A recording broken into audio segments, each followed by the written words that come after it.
right now, you in her way. You know what I'm saying? Oh. Of the sun. Of the sun, yeah. I'm right. No, those hand essentials. Yeah. Okay. Alright, y'all, welcome to another Hustle Her Way, the podcast.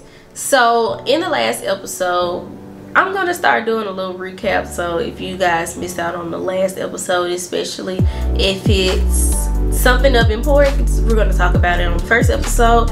But I still encourage you to actually go and watch the episode. So this is not a spoiler alert, but I'm going to talk about it a little bit. So last episode, which is the very first episode, we talked about what was Hustle Her Way, what it meant to me, what I wanted to mean to other people who listen to this podcast, and much more. If you want more information, definitely go check out the very first episode.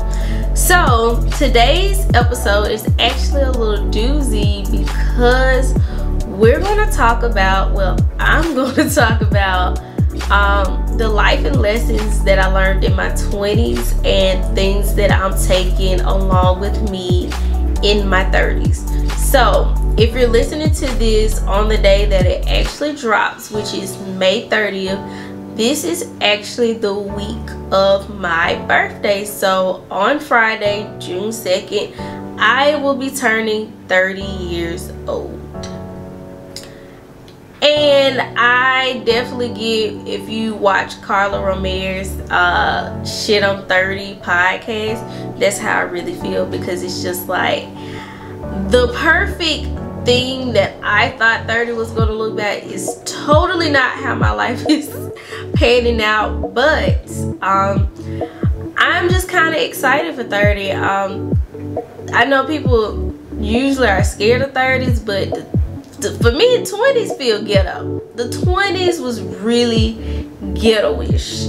20 was really where I was not stable in life. I just graduated from college, fighting trying to get into my career, fighting with relationships, fighting just, you know, my mom passing away. The 20s for me was ghetto. I lost a lot of friends. It's a lot of stuff that I lost out on my 20s. And don't get me wrong, I understand the mentality and the reason why I had to go through those things in my 20s so I can thrive better in my 30s. But if I could have did without them, I could have did without them. I'm telling you, y'all, please let me know if you feel like your 20s was ghetto. Sound off in the comments on YouTube.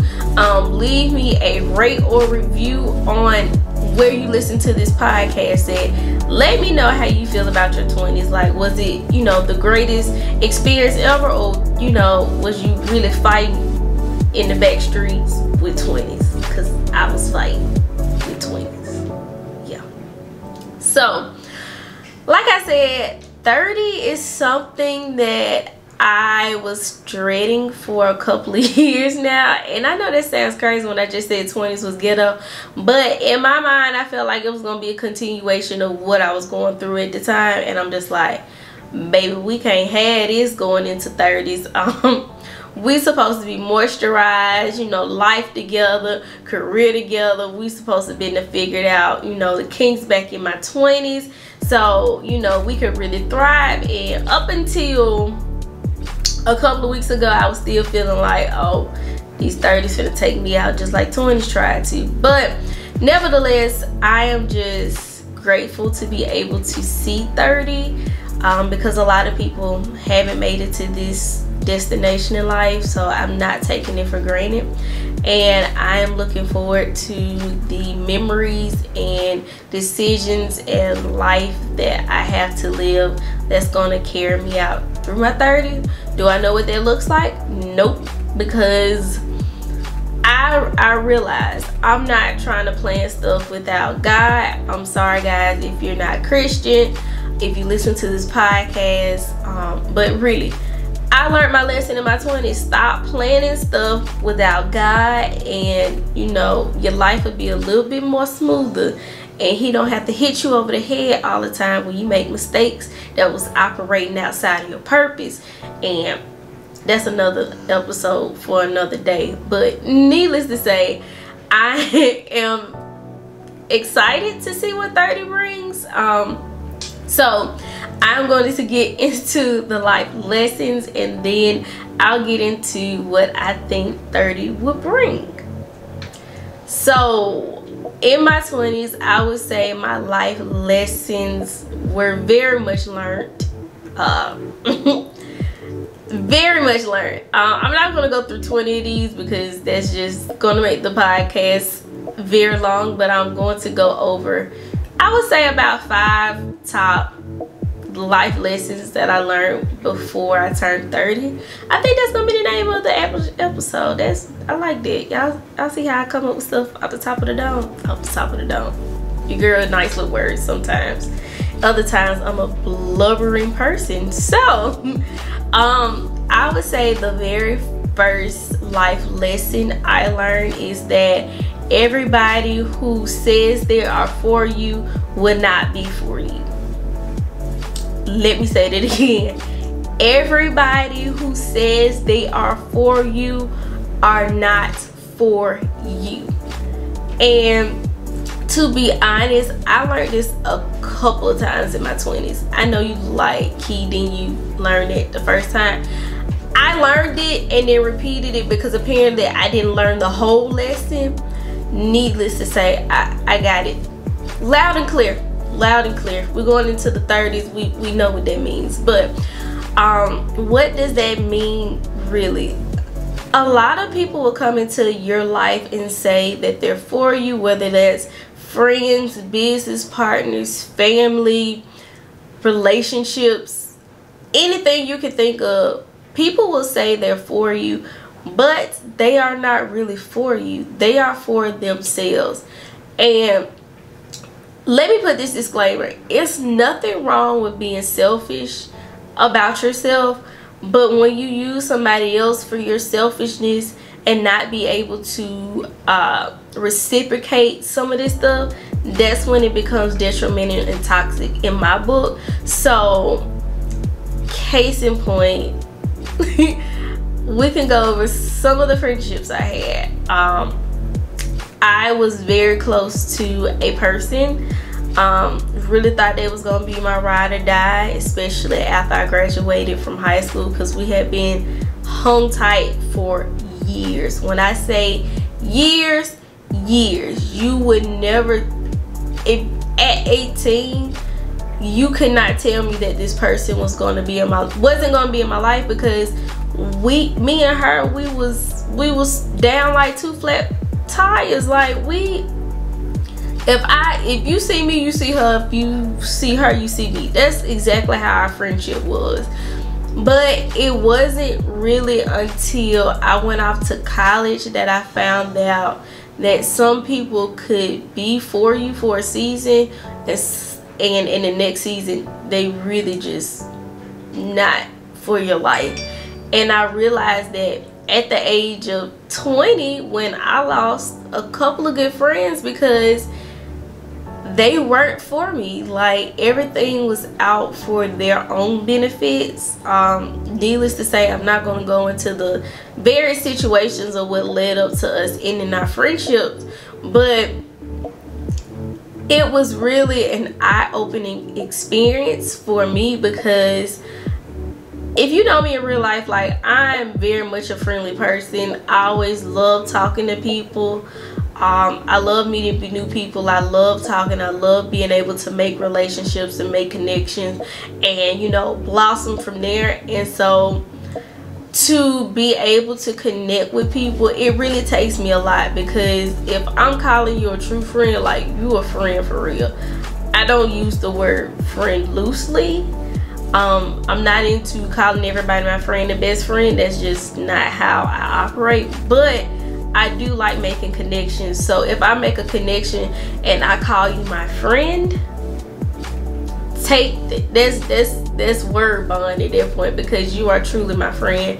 And although, you know, we put all these in categories, I expect a lot out of my friends. And I'm not saying in a point that, you know, they're always doing something for me, but I'm talking about as expectations of, I can come to you, you can come to me. There's never going to be an instance where we have to compete and do things for each other, because I'm not the type of person that's going to count what I've done for you, because we're friends. Why would I do that? I mean, if you ain't got it, I ain't got it. That's kind of how I feel about it. And when I'm up, you up. So needless to say, I went through my 20s and baby, God clean house with these friends.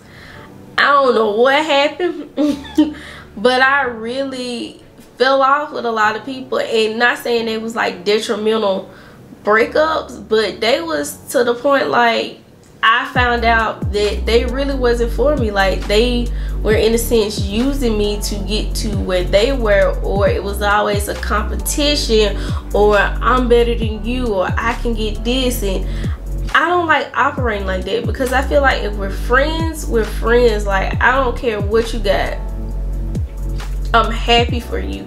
I am genuinely happy for people when they get and succeed what they really want in life. So needless to say, that was the very first lesson. And like I said, it's just not with friends. I found out some of my exes really wasn't for me either.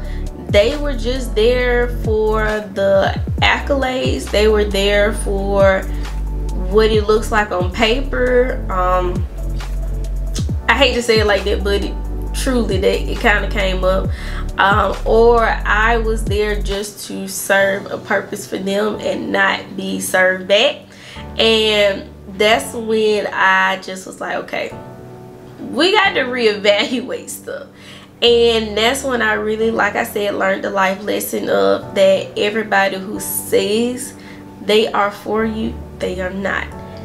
You have to use discernment. You have to use your good intuition, God, higher power, whatever you believe in, to figure out if these people are really for you. They will be for you in any season. And that's that. So life lesson 2 is don't give up on yourself. So I'm going to actually expound on this because it taught me a lot, y'all. 20, when I tell you 20s taught you girl a lot, 20s taught you girl a lot. But what I mean is don't give up on yourself. So if you guys heard my story, I graduated from undergrad, and then I have a first PR job. I end up having to go to be at the hotel at the front desk. And not saying there's nothing wrong with people that work at the front desk, but that's not what I had in mind. Definitely not what I had in mind for my first job out of college. Then I ended up in a job in the trucking field. It was, y'all, it was a lot of heartaches, a lot of late nights, lots of crying sessions, because I just couldn't figure out how I can't get to the next level. I started my business, still am in what I feel like is a startup phase, and that's here or there. We'll talk about that in another episode. But really having to dig deep into myself and to figure out I cannot give up. This is something that I wanted for so long, and it was so dear to me that I couldn't just give up. And you know, as time goes along, you know, when things doesn't work out, most of the time we all out. We close the book on that chapter. We're like, oh well, you know, maybe one day it'll pass me back by. But I wasn't settling for that in that season, so I learned to not give up. I had put in 70 applications at that time and got 70 no's. And it wasn't until, you know, I just really started speaking life into myself, speaking positively, that I wasn't going to give up on my dream of being in PR. I have came this far. I was not going to let that dream die unless that wasn't my dream anymore. Because that's another thing. Don't give up, but also Side note, life lesson: consult with God to figure out if that's supposed to be your dream. That's a word, because sometimes we get dreams and they wasn't really our dreams. There's something that we just thought of off the top of my head or our heads, and it really wasn't supposed to be something that you were supposed to be doing. And you know, sometimes as much as we don't want to give up, that might not be our dream. So don't give up, but also consult with God or your higher power to figure out if that's supposed to be your dream. Can I get a word? Word. So the third life lesson is live life. When I tell y'all 20s, I was stressing about the minuscule things about not having my own, or not having this, or not having a dream job, or I done went to school for this, so why am I not here? I stayed up probably stressing about a lot of stuff that I should have not been stressing. And although I've done a lot of stuff, I really feel like 20s, I didn't live my life the way I should have. And that's why I want to tell you guys, if you're still in your 20s, live life. As much as I say be serious, as much as I say go after your goals, that is something that I'm always going to preach and project. But also have fun with it. Your 20s are okay for you to make mistakes. That is the best time to make mistakes, because you can learn, people can forgive you depending on what you did. Now don't go do nothing trifling and say KT told me I can make a mistake in my 20s and you'll forgive me. No, that's not what I'm saying. Not what I'm saying. But what I am saying is, people expect for you to make mistakes like that in your 20s and you be able to evolve and learn from them. Not at the age of 30, 35, people are not going to be like, oh, they going to be like, sis, why you still making this same mistake? Like, didn't you learn this in your 20s? And like I said, it's always a different season from different people, but be able to live life, make mistakes, switch jobs, move out, just do something that fulfills you within reason. You know, we don't encourage self-harm or stuff like that to live your life. But what I'm saying is, don't be married to just one aspect of life. Just make sure that you're out having fun and, you know, you're being true to yourself. And I think that goes into for being true to yourself. Let's stop having these dreams that we want and we know that's not for us. Because let me tell you, I had many dreams like that in my 20s. I dreamt that I wanted to be in entertainment in New York and, you know, living this fabulous public relations life that I saw as Samantha on Sex and the City or Olivia Pope.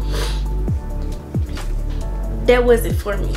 One, because I don't like the cold. I am a southern girl deep down in, so why would I move to New York and I don't like the cold? Two, I like a lot of space. Not saying New York don't have space, but space come with a lot of money, and entry-level positions in New York does not pay a lot for this space. So needless to say, I had to be true and check in with my inner self to figure out what is truly for me. Not saying that I might not move out of Alabama, but it might not be New York. It might be Cali, might be DC. I'm not sure, but in my 20s, I had to be true to myself to figure out that's not what I wanted in life, and that's not what I was called to be. And it's okay to be true to yourself and be true to your word and true to what you know and how that's going to fulfill you in life moving forward. So the last life lesson, y'all might say I'm finna preach to y'all, and I might, but it's gonna be okay because you need to hear this. Number 5, you don't have to have your purpose all the way figured out. Mind blown. Because when I tell you, I thought in your 20s you're supposed to have this life purpose all purposed out, drawn on a chalkboard and pen, because this is how life is going to look. And y'all know life is not linear. It is not anything but a zigzag pattern till one day you up and one day you down, and anywhere in between it. So I really felt like in my 20s I was supposed to have my whole life planned out. I was supposed to have my dream job. I was supposed to have this wonderful husband, this nice big house, be married, working on kids, and that was going to be my purpose. And here I am, 29, turning 30 on Friday, with no man in sight, no kids, and it's just me, myself, and I, and my friends, and my lovely podcast and YouTube. Yes, definitely different from what the purpose I thought. But you do not have to have everything figured out. I know a lot of people dread turning 30 because they feel like they haven't had enough time to fulfill what they're fulfilling. But I challenge you and ask, why do you feel like 30 is the cutoff date? And I'm telling y'all, me and God had this conversation just the other day. Literally just the other day.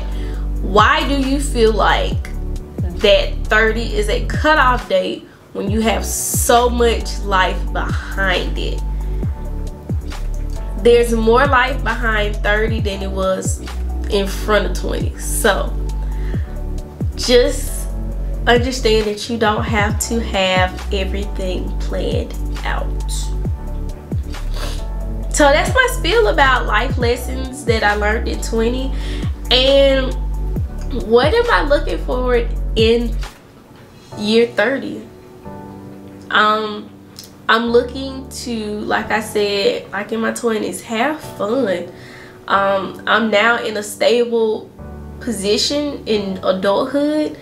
I'm stable with what I want. I'm stable with I'm just gonna say stable. This is probably not the end all be all of where I want to be in life, but at the moment I'm stable. But I just really want to, you know, be able to relax and live life, travel the world. Baby, we got the passport, even though I need to turn my passport in because they misspelled it. That's a whole nother situation in itself. But I really, like I said, want to live life. I want to be able to experience things I didn't experience in my 20s. I want to be able, and I'm telling you, I know 20s you don't have that money to, so 30 is gonna be really, oh, we on a yacht in Dubai. If you know the rest, you know the rest. But needless to say, like I said, I want to enjoy life. I want to enjoy 30. I am looking forward to, like I said, new beginnings. Like, this is a new chapter that I'm embarking on. This is a new life that I have never experienced, and this is a new journey that I'm waiting to embrace with all arms, no matter what happens, because life has its ups and downs. But I really feel like 30s are going to be different. I'm looking for the friendships that I want to continue. I'm looking to figure out how to inspire you more, and I have a lot of great things that's coming out. So if you guys stay tuned, you will see along with the world what's going on, and be able to grow in my career. Like, I might as well come out and tell you guys. So if you're listening to the podcast and the YouTube, I'm actually going to be teaching in the fall, which is so crazy because I never thought I'd be in this space to actually teach in a university. Yeah, we university around here. We're different. So I'm going to be an adjunct professor come the fall. So I really want to see what this career move might make for me. Maybe I might get out of actually practicing with PR. Who knows? I'm just having fun with all the opportunities that are coming about. And when I tell y'all they are coming about, they are coming about. I was just picked for a leadership development program for one of my organizations to do a TED Talk. I have something else that I don't want to announce just yet because I'm waiting for confirmation. It's here. I got the email, but like I said, confirmation, all that kind of stuff, sign the dotted line. Y'all know how it is. And just being a better person, being a better sister, being a better friend, being a better confidant to some people, being a better mentor, just being able to be a better version of myself that I didn't have in my 20s, that's looking forward to the 30s. So that was a long podcast. So I don't know, y'all, I just have a lot to say because like I said, 30s are looking to be just the greatest place ever to be. I'm not scared. I am embracing it with all open arms and open embrace. I'm ready to see what God has planned for me in my 30s, the impact that I can make, the moves that I might make. So 30 is looking to be amazing for me. So I'm telling y'all, before I made this podcast I was probably scared, but now that I actually talked about it, 30s are going to be lit. But nevertheless, thank you guys for staying tuned. As always, do not forget to on YouTube like, comment, and subscribe, and also on podcasts, rate this podcast so other amazing women can listen to this and get some type of inspiration from this. And as always, share with your family, your friends, the girl up the street that do your hair, tell her to listen to the podcast because we're all about the love and positivity around in these parts. So thank you guys. Look forward to you listening to the next podcast, and always tune in to KT the Publicist where you can get more information, more content, more of this, more of that. Follow us on Instagram at Hustle Her Way, the podcast. Also KT the Publicist on Instagram and TikTok. And I'll see you guys later in the next podcast. I'll see you guys later. Bye, y'all.